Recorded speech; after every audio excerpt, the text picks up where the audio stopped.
नमस्ते। This is Shashi from साधनापथ, जिसको हम पहले मैडमेंस फार्म के नाम से जानते थे। काफ़ी लोगों के सवाल आए थे कि भाई ये नाम क्यों चेंज किया।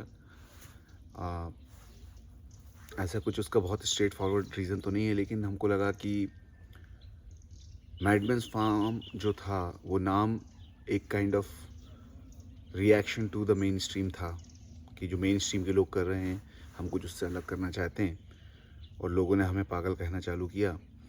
जैसा कि आज आमतौर पे होता है कि अगर आप कुछ भी अलग काम कर रहे हैं तो आपको मेन स्ट्रीम या जो चल रहा है ठर्रे वाला काम, उसके अलावा इतर कुछ भी आप करते हो तो आपको सामान्यतः पागल बोल दिया जाता है। तो हम उस सेंटिमेंट को पकड़ने के लिए, उसको सेलिब्रेट करने के लिए मैडमेंस फार्म नाम को लिया था। और ओवर द पीरियड्स अब 10-15 साल से हम लोग उस काम में लगे हुए हैं, और ओवर द टाइम सबकी लर्निंग होती है, सब लोग आगे बढ़ते हैं। तो अब हमें लगा कि कहीं ना कहीं उस काइंड ऑफ एक्टिविज़म में भी एक सर्टेन वायलेंस था, जो कि हमारा इंटेंशन नहीं है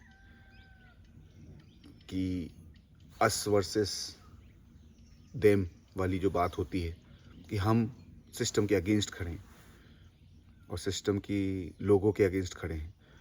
उसमें एक सर्टेन लेवल ऑफ वायलेंस था जो हम सभी को डिस्कम्फर्ट पैदा करता था।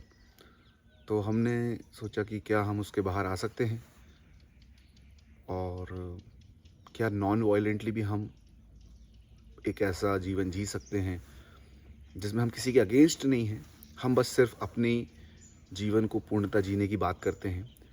तो यहाँ से शुरुआत हुई साधना पथ की। और साधना पथ एक तरीके से नाम हमारे साथ रहा ही है शुरू से। जब हमने जैविक प्रमाणीकरण के लिए अप्लाई किया था तो वहाँ पे हमने साधना पथ जैविक कृषि फार्म के नाम से ही अप्लाई किया था। और साधना पथ एक बड़ा खूबसूरत सा नाम लगता है, क्योंकि यह एक जगह है जहाँ हमें रुकना नहीं है। तो हमारे लिए रिमाइंडर है कि हम ज़्यादा अटैच नहीं हो जाएं इससे, इस जगह से, इस प्रोजेक्ट से यहाँ। क्योंकि फिर कई बार क्या होता है कि तो साधना पथ हमें बार बार याद दिलाता है कि वी आर ट्रैवलर हेयर।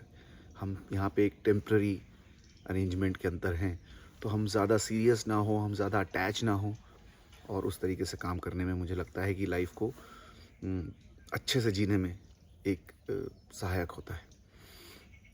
और एक और सीक्रेट मैं रिवील करता हूँ यहाँ पे, जो जनरली बहुत कम लोगों को पता है, कि साधना पथ जो नाम आया था ये आया है ओशो की पहली book, first printed book, first recorded प्रवचन जो हुए थे ओशो के, वो साधना पथ नाम की एक पुस्तक में इकट्ठे किए गए थे।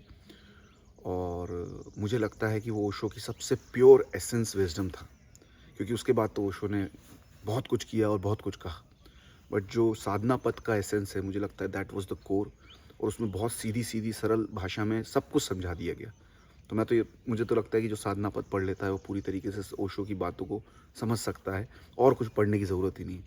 तो साधना पथ was always one of my favourite books, and it has really help me in life. जो उसमें सिंपल तरीके से विजडम बताया गया है, नो क्लटर, एंड बाद में जो ग्लैमर आ गया ओशो के साथ, वो कुछ भी नहीं था उसमें, एकदम सादगी है, सहजता है। तो मुझे वो बहुत सुंदर लगती थी वो पुस्तक। और पुस्तक यहाँ रखी हुई थी, जब हम लोग नाम सोच रहे थे तो अचानक वो पुस्तक पे नज़र पड़ी और हमने सोचा यही नाम रख देते हैं। तो ऐसे साधना पथ नाम रखा गया। और मैडमेंस फार्म भी एक अच्छा नाम था, और उसका एक अलग चार्म था, एक यूथफुल एनर्जी थी, एक एक्टिविज़म, एक उसमें सरकाज़म था, और सटायर था। तो वो भी मज़ेदार नाम था। It has helped us.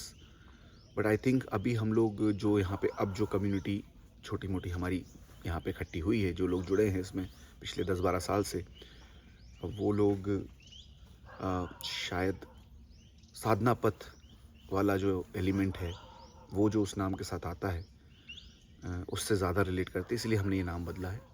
And of course at the end of the day it's not the name, it's what we do and how we live. But नाम का भी एक असर तो पड़ता ही। सो इसलिए हमने सोचा कि हमारी स्टाइल तो चेंज हो ही रही है, नाम भी बदल देते हैं। So that's how Sadhana Path became the Madman's Farm. Sorry, that's how the Madman's Farm becomes Sadhana Path. So moving forward, the Madman's Farm will be known by the name Sadhana Path.